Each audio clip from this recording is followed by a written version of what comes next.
നിന്നെ ആ ടോയ്ലറ്റിനകത്ത് കാണുന്നവരെ എന്റെ ചങ്കിൽ ഇടിത്തിയായിരുന്നു. എടാ ജമാലേ, ഈ റോണി വിൻസെന്റ് ഒരു കാര്യം ഏറ്റതാ. സംഗതിയൊക്കെ ശരി, പക്ഷെ അളിയനൊരു കുഴപ്പം പറ്റി. നോ പാർക്കിംഗ് ഏരിയയിൽ പാർക്ക് ചെയ്തതിന് നിന്റെ വണ്ടിയുടെ നമ്പർ ഒരു പോലീസുകാരൻ നോട്ട് ചെയ്തിട്ടുണ്ട്. നോട്ട് ചെയ്യട്ടടാ, ഒരു കുഴപ്പമില്ല. എന്തെങ്കിലും സംശയം തോന്നി പിടിച്ച? ആ പാവം മമ്മൂട്ടിയുടെ കാര്യം ആലോചിക്കുമ്പോഴാണ് എനിക്ക് വിഷമം. ഏത് മമ്മൂട്ടി? എടാ, നമ്മളിപ്പോ യാത്ര ചെയ്യുന്നത് സാക്ഷാൽ ഭരത് മമ്മൂട്ടിയുടെ വണ്ടിയിലാണ്. ആ KCF 369 മമ്മൂട്ടിയുടെ വണ്ടിയുടെ നമ്പറാ. ചെറിയ കാര്യങ്ങളിൽ പോലും ഞാൻ വളരെ ശ്രദ്ധിക്കാറുണ്ട്. കേസുണ്ടെങ്കിൽ മമ്മൂട്ടി തീർത്തോളൂ. ഇങ്ങനെയുള്ള ചെറിയ ചെറിയ പാരകളെ നമുക്ക് വെക്കാനൊക്കും. നിന്നെ എന്റെ രാവിലത്തെ അഭിനയം ജൂറിമാര് കണ്ടിരുന്നെങ്കിൽ ആദ്യമായ ഒരു ഇന്ത്യക്കാരന് ഓസ്കർ അവാർഡ് കിട്ടിയേനെ. എന്തൊക്കെ ടെക്നിക്കൽ കൂടിയാന്നറിയാവോ ഞാൻ ടോയ്ലറ്റിനകത്ത് കിടന്നത്. എന്റെ മരിച്ചുപോയ തന്ത വിൻസെന്റ് ഏട്ടൻ എനിക്ക് ഓമനിച്ചിട്ട പേര് വരെ മാറ്റേണ്ടി വന്നു, റോജപ്പൻ എന്ന്.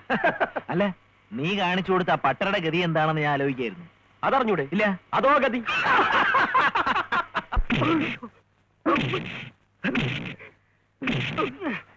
മര്യാദയ്ക്ക് സത്യം പറഞ്ഞാൽ തനിക്കുള്ള, ഇല്ലെങ്കിൽ എല്ലുപോലും ബാക്കി വെച്ചേക്കില്ല.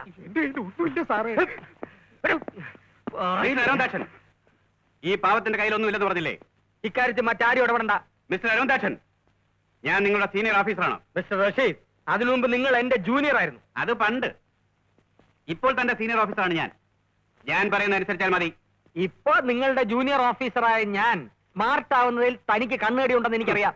എനിക്ക് ഒരു കണ്ണുകടിയുമില്ല. ഈ പാവത്തിനെ ഉപദ്രവിച്ചിട്ട് യാതൊരു കാര്യമില്ലെന്ന് പറയുകയായിരുന്നു. കാര്യം ഉണ്ടോ ഇല്ലയോ എന്ന് ഞാൻ തീരുമാനിച്ചോളാം. അതൊക്കെ നമുക്ക് തീരുമാനിക്കാം. നിക്കടോ അവിടെ, പോകാൻ വരട്ടെ. എനിക്ക് സംശയം തോന്നിയ പലരെയും സാർ ഇതിനു മുമ്പും പറഞ്ഞു വിട്ടിട്ടുണ്ട്. ഒരിക്കൽ എയർപോർട്ടിൽ വന്നിറങ്ങിയ MBയെ ഞാൻ അബദ്ധത്തിനേറി പിടിച്ചപ്പോ സാർ വലിഞ്ഞളത്. അത് മനഃപൂർവ്വം എനിക്കിട്ടൊരു പാരയായിരുന്നു. ഫലം എന്തായി? എന്റെ ഒരു കോർ ഇവിടുന്ന് തെറിച്ച് അവിടെ കയറി. ഇയാളെ കുറിച്ചുള്ള എല്ലാ ഇൻഫർമേഷൻസും കിട്ടിയിട്ടാണ് ഞാൻ ഇയാളെ ക്വസ്റ്റ്യൻ ചെയ്യുന്നത്. എന്നാ ഞാൻ കൂടി ചെക്ക് ചെയ്യാം. വേണ്ട, സഹായിക്കണ്ട. എനിക്ക് പ്രൊമോഷൻ അങ്ങനെ പങ്കുവയ്ക്കാൻ ഉദ്ദേശമില്ല. ഞാൻ ചെന്ന് AC-യോട് റിപ്പോർട്ട് ചെയ്യും. ഞാൻ ആരുടെ അടുത്തോ റിപ്പോർട്ട് ചെയ്യണോ? ഏതായാലും നനഞ്ഞു, ഇനി കുളിച്ചു കയറാം. അയ്യോ സാറേ, എനിക്കൊന്നും അറിയില്ല. നിന്റെ പാപ്പാനെ കൊണ്ട് ഞാൻ സത്യം പറയിപ്പിക്കും. Excuse me, I am Vishwanathan. YLR Vishwanathan. Padaval പത്രത്തിന്റെ editor cum reporter cum photographer, all in all. കുറച്ച് ഹോട്ട് ന്യൂസ് കളക്ട് ചെയ്യാണ്. കസ്റ്റംസ് ഓഫീസർ മിസ്റ്റർ അരവിന്ദാക്ഷൻ എന്റെ ഒരു ക്ലോസ് ഫ്രണ്ട് ആണ്. ഓക്കെ, പോസ് പ്ലീസ്, ചിരി pose. Thank you. Good bye. കാണിക്കുന്നത് നിരപരാധിയായ ഒരു യാത്രക്കാരനെ ആവശ്യമില്ല അദ്ദേഹോത്തരം ചെയ്യുന്നു. ഇൻഫർമേഷൻ കിട്ടി സാർ. എന്ത് ഇൻഫർമേഷൻ? സോറി മിസ്റ്റർ റഷീദ്, അയാളെ പറഞ്ഞു. ഇതെല്ലാം പാക്ക് ചെയ്ത് കൊടുക്കും. സാറേ, ഞാനെടുത്ത് വെച്ചോളാം.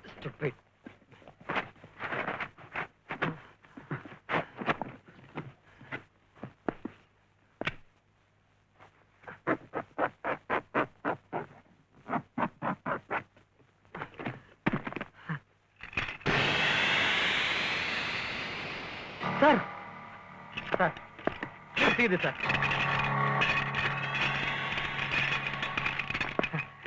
സാർ ഇപ്പോഴെന്ത് പറയുന്നു? സാറന്മാര് പറഞ്ഞതനുസരിച്ച് ഞാൻ ഇയാളെ പറഞ്ഞയച്ചിരുന്നെങ്കിൽ ഞാൻ വിഡ്ഢിയാനെ. അങ്ങനെ വിഡ്ഢിയാകാൻ ഈ അരവിന്ദാക്ഷനെ കിട്ടില്ല. അത് ഈ ഡിപ്പാർട്ട്മെന്റിലുള്ളവർ മുഴുവൻ മനസ്സിലാക്കണം. What a sensational news. I am lucky. Customs officer Arvindakshan. Sir, എത്രയുണ്ട്? ഇത് ഏകദേശം 1 കോടി രൂപയുടെ സ്വർണ്ണം. കസ്റ്റംസ് ഓഫീസർ അരവിന്ദാക്ഷൻ 1 കോടി രൂപയുടെ സ്വർണം പിടിച്ചു. നാളത്തെ പടവാളിന്റെ ഫ്രണ്ട് പേജ് തന്നെ താങ്ങാം. ഒന്ന് സാർ, കൊഞ്ചു കൊണ്ട് മാറൂ. ശരിക്കൂ.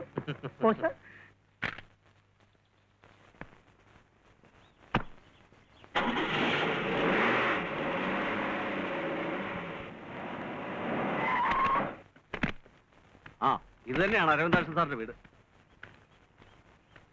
സാർ, ഇവിടെ ആരും ഇല്ലേ? Thank you. അരവിന്ദാക്ഷൻ സാർ. ഓഹോ, അരവിന്ദാക്ഷൻ കൊടുത്തയച്ചാണല്ലേ? അപ്പൊ നിങ്ങളല്ലേ അരവിന്ദാക്ഷൻ സാറ്? അത് ഞാനല്ല. പിന്നെ അരവിന്ദാക്ഷൻ മരിച്ചു. മരിച്ചോ? മരിച്ചു എന്ന് പറഞ്ഞ് തെറ്റിദ്ധരിച്ച് ഒരാൾ കുറച്ച് നേരത്തെ വന്ന് ഇപ്പോണ്ട് പോയേ ഉള്ളൂ. അങ്ങേര് പച്ച ജീവയുടെ മുകളിൽ ഇരിപ്പുണ്ട്. എന്നത് നേരത്തെ പറഞ്ഞുകൂടായിരുന്നു? നേരത്തെ പറഞ്ഞ ഇപ്പൊ പറയാൻ പറ്റുമോ? പാടോ. ചെറുക്കനെ സ്വീകരണം കൊടുക്കാൻ പറ്റിയ ഒരു ചളക്ക് എന്താ കൊടുത്താൽ? ഇന്നലെ വരെ ഒരു പട്ടിയും തിരിഞ്ഞു നോക്കാത്ത അരവിന്ദാക്ഷൻ സാറിന്റെ സ്റ്റാറ്റസ് ഉയർത്തി ആരാന്നറിയോ? ഈ ഞാൻ, എന്റെ പടവാൾ. ഇങ്ങടുത്തു വാ. എന്റെ അടുത്തൊട്ടി നിന്നാൽ നിന്നെയും 10 പേരെ കൊണ്ട് സ്വീകരണം തരാനുള്ള ഒരു അവസ്ഥ പടവാൾ വഴി ഞാൻ ഉണ്ടാക്കി തരാം. വേറെ ചപ്പടാച്ചടിക്കാതെ വിശ്വാ. ഇന്ന് വരെ തന്റെ കൊടുവാൾ പടവാൾ എന്തു ആളായാലും 10 കോപ്പി തികച്ചു വിറ്റ ചരിത്രം ഉണ്ടായിട്ടുണ്ടോ? ഉണ്ടോ? എടാ, എന്റെ പടവാളിനെ തൊട്ട് കളിച്ച് ആ. നോക്ക്, നിന്നെ ഞാൻ കളി പഠിപ്പിക്കും. എന്നെ കളി പഠിപ്പിക്കണോ?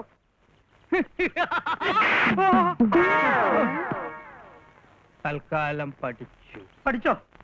കൺഗ്രാചുലേഷൻ. ഓ, thank you, thank you, thank you. ഞങ്ങൾക്ക് കുറച്ച് വിവരങ്ങൾ അറിയാനുണ്ടായിരുന്നു. സോറി, ഇപ്പൊ ടൈമില്ല. Sir please.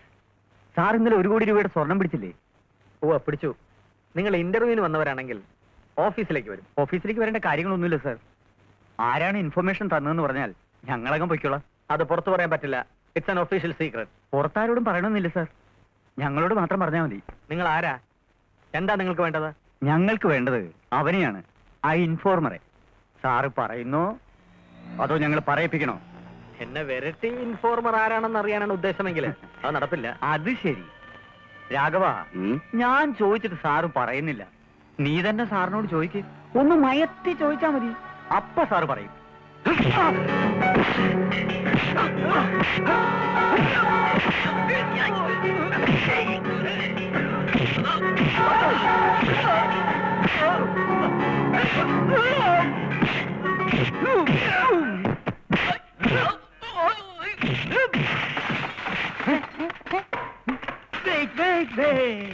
എനിക്കൊരു illusion. എന്താ? ഒരു സെൻസേഷണൽ ന്യൂസിനുള്ള സ്കോപ്പ് ഉണ്ട്.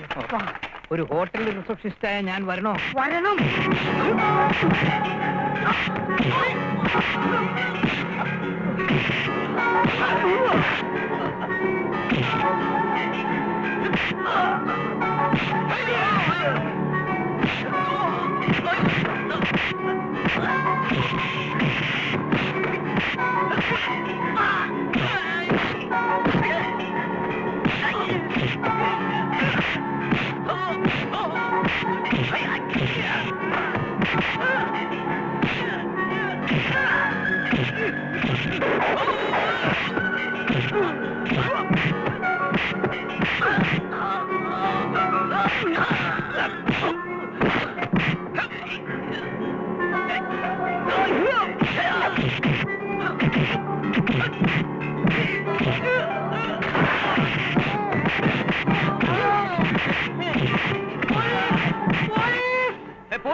എവിടെ police? Police പട്ടാളാണ്.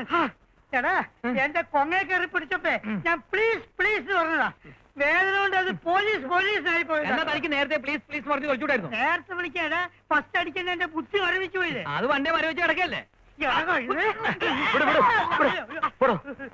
I M not exaggerating sir. അവര് 40 പേരുണ്ടായിരുന്നു. തലങ്ങനെയും വെലങ്ങനെയും നെടുകയും കുറുകയും ഒളിച്ചിരുന്നും അല്ലാതിരുന്നുള്ള ആക്രമണം. കയ്യിൽ വെട്ടുകത്തി, വടിവാള്, ചുരുട്ടുവാള്, പിന്നെ വളഞ്ഞിരിക്കുന്ന ഒരു വാളുണ്ടല്ലോ, എന്താ എന്റെ പേര് സാർ? അതെ, തുടങ്ങിയ മാരകായുധങ്ങൾ. അഭ്യാസികളാണ് അവർ ഓരോരുത്തരും. ഒടുവിൽ ഞാൻ കാവിലമ്മ മനസ്സിൽ ധ്യാനിച്ചുകൊണ്ട് നാടൻ മുറങ്ങ് പ്രയോഗിച്ചു. അതിൽ അവര് വീണു. ആര്? താനോ?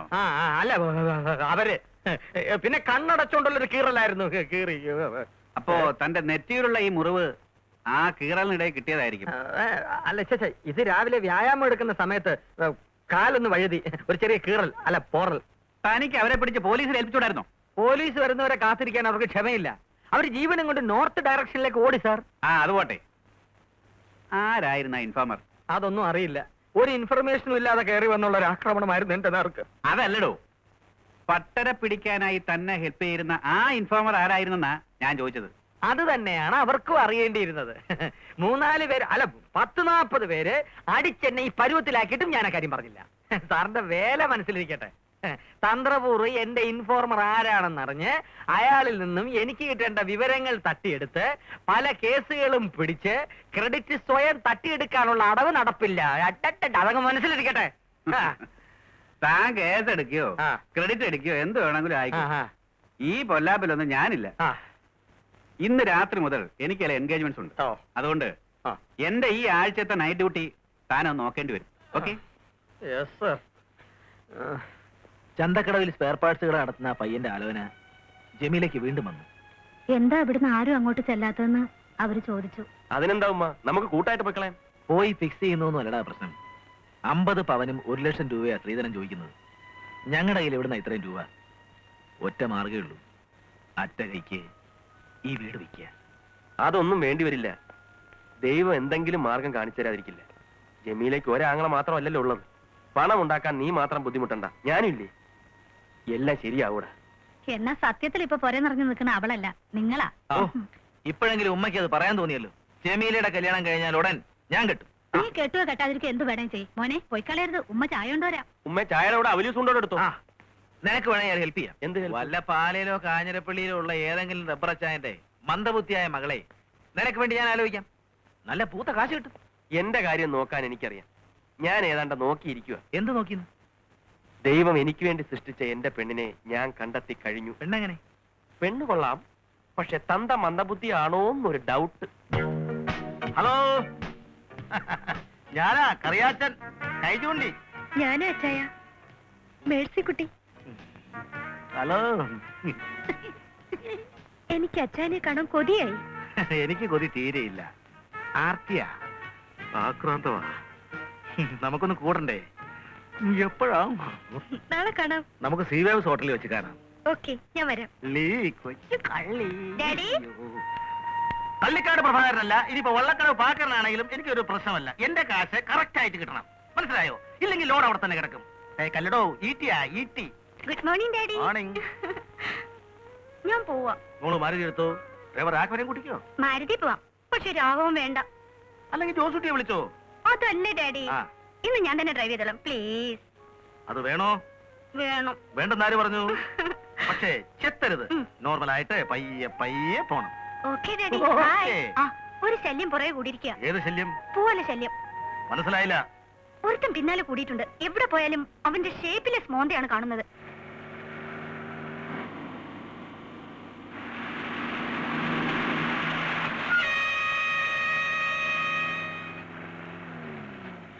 തന്തപ്പടി എന്തിനാ കൂടെ കയറി വന്നത്? കൊരങ്ങൻ. വീട് വിട്, വീട് വിട്. ശ്ശോ, അവൻ പുറകെ തന്നെ ഉണ്ടല്ലോ. ആരാ? ആ ചെത്ത് പാർട്ടി. ഉം? കൈ ചൂണ്ടി കറിയാച്ചന്റെ വണ്ടി ഫോളോ ചെയ്യാൻ മാത്രം ഈ ചെത്തുകാർ വളർന്നോ? ഡാഡി വഴക്കിനൊന്നും പോകണ്ട. നോ, ഇവരെ ഞാൻ വെച്ചിട്ടുണ്ട്. ആ വണ്ടി നിർത്തി, ഇന്ന് വല്ലതൊക്കെ നടക്കും. ഹലോ. ഹലോ. അതെ, ഒന്ന് ചോദിച്ചോട്ടെ, എന്താ മക്കളുടെ പേര്? ഞാൻ റോണി വിൻസെന്റ്, ഇതെന്റെ ഫ്രണ്ട് ജമാൽ. നല്ല മതമൈത്രി, എനിക്ക് വളരെ ഇഷ്ടപ്പെട്ടു. Thank you. ഞാൻ കറിയാച്ചൻ, കൈ ചൂണ്ടി. ആര് കൈ ചൂണ്ടി? ഡേയ്, നീ കൈ ചൂണ്ടിയാ? നിന്റെ അടുത്ത് ഞാൻ പറഞ്ഞിട്ടുണ്ട് പ്രായത്തിന് മൂത്തവരെ കൈ ചൂണ്ടിരുന്നു. ഞാനങ്ങ് ചൂണ്ടിയില്ല. അങ്കിൾ, അവൻ കൈ ചൂണ്ടിയിട്ടില്ല. അങ്കിളിന് തോന്നിയതാ. അവനാ ടൈപ്പ് അല്ല അങ്കിൾ. ആണോ? ഏത് വകയിലടാ ഞാൻ നിന്റെ അങ്കിൾ? നിന്റെ അമ്മയുടെ ആങ്ങളെയാണോ ഞാൻ? എന്റെ പേരാ കൈ ചൂണ്ടി. കൈ ചൂണ്ടി പറമ്പിൽ സക്കറിയ മകൻ കറിയാ. ഇതെന്റെ മോള് സാരാ സക്കറിയ. ഹലോ. ആ, വേണ്ട. സെക്കൻഡ്. മതി, നിർത്ത്. നമസ്തേ. അത്രയും മതി. ഓക്കെ. അപ്പോഴേ ഇതിവിടെ വെച്ചൊന്ന് അവസാനിപ്പിക്കണമല്ലോ. ഏത് പാവം കുഞ്ഞുങ്ങൾ മനസ്സിലായില്ല അല്ലേ? ഇല്ല. ഇനി എന്റെ മോളുടെ പിന്നാലെ ചുറ്റി നടന്നാൽ കറിയാച്ചന്റെ കൈയുടെ ചൂട് നീയൊക്കെ അറിയും. എന്താ ഈ പറയുന്നത്? അങ്കിൾ ചൂടാവാതെ. ചേട്ടൻ പറയുന്ന ഒന്നും മനസ്സിലാവുന്നില്ല. ആഹാ, മനസ്സിലായില്ല അല്ലേ? നല്ല ചുട്ട അടി കിട്ടുമെന്ന്. അല്ല, ഇത് കൊള്ളാലോ സാറേ, ഇത് പബ്ലിക് റോഡാ, രാജവീതിയൊന്നുമല്ല, രാജഭരണക്കാലത്തെ രാജകുമാരിയൊന്നും അല്ലല്ലോ ഇയാടെ മോള്. മോളെ ആരും കാണരുതെങ്കിലേ വീട്ടിലൊരു കണ്ണാടി കൂടെ ഉണ്ടാക്കി പൊന്നു മോളെ അതിനകത്തോണ്ട് പ്രതിഷ്ഠിക്കും. വെറുതെ മനുഷ്യരെ മനസ്സിലായി, മനസ്സിലായി, മനസ്സിലായി. അഡ്ജസ്റ്റ്മെന്റ്, അഡ്ജസ്റ്റ്മെന്റ് അല്ലേ? ജമാല, നീ എന്തായി കാണിക്കുന്നത്? ഞാനെന്തോ എന്നാ നീ ജീവിപ്പോയി. കോംപ്രമൈസ്. Uncle okay. എന്തോന്ന് പിന്നെ കാണാം. എന്തോന്ന് കോംപ്രമൈസ്? എടാ നിന്നൊക്കെ തല്ലാത്തതേ കൈ ചൂണ്ടി കറിയാച്ചൻ കൈ കാണുമെന്ന് വിചാരിച്ചിട്ടാ. പാസ്പോർട്ടിൽ അഡ്രസ് അന്വേഷിച്ച് ചെന്നപ്പോ അതൊരു ഗുസ്തിക്കാരന്റെ വീടാ. അടികൊള്ള രക്ഷപ്പെട്ടത് എന്റെ ഭാഗ്യം. ഇങ്ങനെയുള്ളവരാരെങ്കിലും ശരിയായ അഡ്രസ് കൊടുക്കുവോ? എനിക്ക് ഉറപ്പുണ്ട്. എന്നെ പാര വെക്കാൻ വേണ്ടി ആ കള്ള റഷീദ് മനഃപൂർവ്വം പട്ടരെ തുറന്നു വിട്ടതാവും. അവന്റെ ഒടുക്കത്തെ ഒരു ബുദ്ധി. ഞാൻ സ്വല്പം ഷൈൻ ചെയ്യുന്നതിനുള്ള അസൂയ. പട്ടരെ കണ്ടുപിടിച്ചു തരുന്ന ആൾക്ക് തക്ക പ്രതിഫലം കൊടുക്കാതെ എന്റെ പടവാളിൽ ഒരു പരസ്യം കൊടുത്താലോ? ഒരു 1000 മണീസിന് ചെലവുള്ളൂ. ഫ്രണ്ട് പേജിൽ തന്നെ അങ്ങോട്ട് താങ്ങാം. ആട്ടെ, പട്ടര ഫോട്ടോ കൈവശമുണ്ടോ? ഇല്ല. കാണിച്ചെന്നാലും എടുത്തോളാം. Best idea. പട്ടര് പോയിട്ട് ഒരു പട്ടി പോലും പരസ്യം കാണില്ല. അത്രയ്ക്ക് സർക്കുലേഷനായി പടവാളിന്. നാക്ക് സൂക്ഷിച്ചോ, പടവാളാണ്. വെട്ടൊന്ന്, മുറി രണ്ട്. മുറി രണ്ടാക്കിയാലും ഞാനും കുറച്ചാളെ ആലോചിച്ചോണ്ടിരിക്കുകയാണ്. Sorry sir. സോറി. എനിക്കതല്ല, എനിക്ക് ഇൻഫർമേഷൻ തന്ന പ്രൈവറ്റ് ഡിറ്റക്റ്റീവിനെ കണ്ടിരുന്നെങ്കിൽ ആ പട്ടരുടെ ഡീറ്റെയിൽസ് അറിയായിരുന്നു. പണ്ടാരവടങ്ങ് അയാളുടെ അഡ്രസ്സും കയ്യിലില്ല. ഇനിയിപ്പോ എന്താണ് ഒരു വഴി? അതിലല്ല സർ പടവാൾ. നമ്മുടെ പരസ്യം കണ്ട് ഡിറ്റക്റ്റീവ് പടവാളിനെ സമീപിക്കുന്നു, പട്ടരെ പിടികൂടുന്നു, പ്രശ്നം സോൾവ്. ഒരു 50 റുപ്പീസ് ഉണ്ടോ കൺവീൻസ് ആയിട്ട്? സാർ സാർ, വിഷമായി തിന്നാകുമ്പോൾ ഒരു 5 പൈസ കയ്യിലില്ല സാർ. പ്ലീസ് എന്നെ സഹായിക്കണം സാർ, പ്ലീസ്. ഓ വേണ്ട, വിഷം വാങ്ങി തിന്നാനാണെങ്കിൽ പൈസ ഞാൻ തരാം. സാർ വയ്ക്കും. നാണമില്ലല്ലോ 50 രൂപ ചീറ്റിപ്പോയല്ലേ.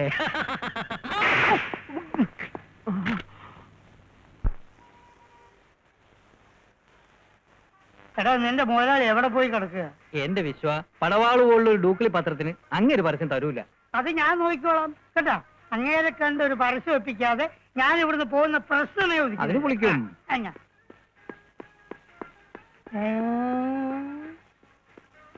ഇയാളെ ഞാൻ എവിടെയോ കണ്ടിട്ടുണ്ടല്ലോ. ഞാനും കണ്ടിട്ടുണ്ടല്ലോ. എവിടെ വെച്ച്? കുറച്ചു മുമ്പ് അലക്സ് എന്ന ആളെ അന്വേഷിച്ച് റൂമിലേക്ക് പോയപ്പോ. ഒരൊറ്റയടി. ആ, അന്ന് അരവിന്ദാക്ഷൻ സാറിന്റെ വീട്ടിൽ വന്ന ഡിറ്റക്റ്റീവ്. സാർ സാർ, 1 മണിക്കൂർ അല്ല 1 മിനിറ്റ്. ഇൻവെസ്റ്റിഗേഷൻ അറിഞ്ഞതാണല്ലേ? അറിയാം. ഇൻവെസ്റ്റിഗേഷൻ? എന്ത് ഇൻവെസ്റ്റിഗേഷൻ? ഈ നാട്ടിലെ ഒരു പ്രമുഖ പത്രപ്രവർത്തകൻ എന്ന നിലയിൽ എന്നിൽ നിന്നും ആർക്കും ഒന്നും ഒളിച്ചു വയ്ക്കാൻ സാധ്യമല്ല. സാർ ഒരു പ്രൈവറ്റ് ഡിറ്റക്റ്റീവ് ആണെന്നും കസ്റ്റംസ് ഓഫീസർ അരവിന്ദാക്ഷൻ സാറിന് ചില രഹസ്യ വിവരങ്ങൾ കൈമാറുന്നുണ്ടെന്നും കേസ് പിടിക്കാൻ സഹായിക്കുന്നുണ്ടെന്നും അരവിന്ദാക്ഷൻ സാർ എന്നോട് പറഞ്ഞിട്ടുണ്ട്. അതൊക്കെ വെറും നിസ്സാര കാര്യങ്ങളല്ലേ. സാറിനെ കുറിച്ചുള്ള ഒരു ഇന്റർവ്യൂ ഞാൻ എന്റെ പത്രത്തിൽ പ്രസിദ്ധീകരിക്കാം. ഓൺ ദ വേ ഞാൻ എന്നെ പരിചയപ്പെടുത്താൻ മറന്നു. ഞാൻ വിശ്വനാഥൻ, വയലാർ വിശ്വനാഥൻ, ഗർജിക്കുന്ന പടവാൾ പത്രത്തിന്റെ ആൾ ഇൻ ആൾ. തൽക്കാലം ഇന്റർവ്യൂ ഒന്നും വേണ്ട. അതെന്താ അതെന്താ? ഈ പ്രൈവറ്റ് ഡിറ്റക്റ്റീവിന്റെ ജോലി എന്ന് പറയുന്നത് വളരെ രഹസ്യമായ അന്വേഷണം നടത്തുന്ന, അത് പരസ്യമാക്കാൻ പാടില്ല. അതെന്റെ പ്രൊഫഷനെ ബാധിക്കും. കറക്റ്റ്. അത് എന്നെ പോലെ വിവരമുള്ളവർക്കല്ലേ മനസ്സിലാവൂ. ഞാൻ വിക്രമൻ, ഹോട്ടൽ സീവേഴ്സിന്റെ ഓണർ. ഹലോ. ആര് ആര്? ഓണർ നിർത്തിയിരിക്കുന്ന റിസപ്ഷനിസ്റ്റ്. അയ്യേ. ആ, അത് പോട്ടെ. പിന്നെ അരവിന്ദാക്ഷൻ സാറിനെ പ്രത്യേകിച്ച് അന്വേഷിച്ചിരിക്കാം. ഓ, ഒരു റിവാർഡിന്റെ കാര്യത്തിനായിരിക്കും. പുള്ളിയുടെ കെയർ ഓഫിൽ സർക്കാരിൽ നിന്ന് എനിക്കൊരു 20 lakhs rupees കിട്ടാനുണ്ട്. 20 lakhs? അതെ. 20 lakhs എന്ന് പറയുമ്പോ എത്ര കോടി രൂപയാ?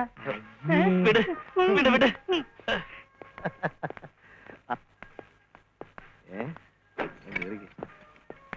ആരാ പോയ പാർട്ടി?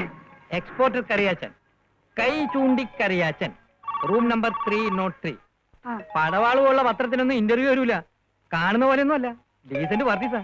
പോടെ. അയാളുടെ കൂടെ പോയതാരാണ്? അയാളുടെ ഭാര്യ. ഭാര്യയോ? അയാളുടെ ഭാര്യ വെച്ചിട്ട് 10 വർഷമായി. ഇത് കേസ് വേറെയാണല്ലോ. What a sensation news. Hotel സീവേഴ്സിൽ വ്യവസായ പ്രമുഖനായ കൈചൂണ്ടിക്കറിയാച്ചന്റെ രതിലീലകൾ. നാളെ എന്റെ പത്രം 500 കോപ്പി എക്സ്ട്രാ ചിലവാകും. എടോ, എന്റെ ജോലി ആയിരിക്കും. ജോലി തെറിക്കട്ടെ. സത്യസന്ധനായ ഒരു പത്രപ്രവർത്തകന്റെ ധീര കടമ ഞാൻ നിർവഹിക്കും. ഞാൻ റിപ്പോർട്ട് ചെയ്യണം.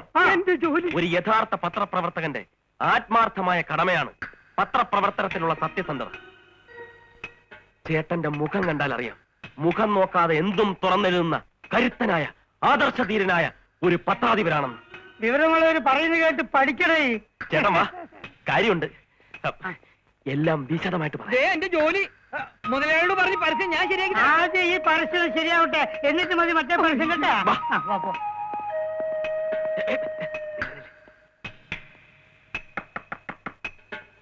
സാർ, ചായ.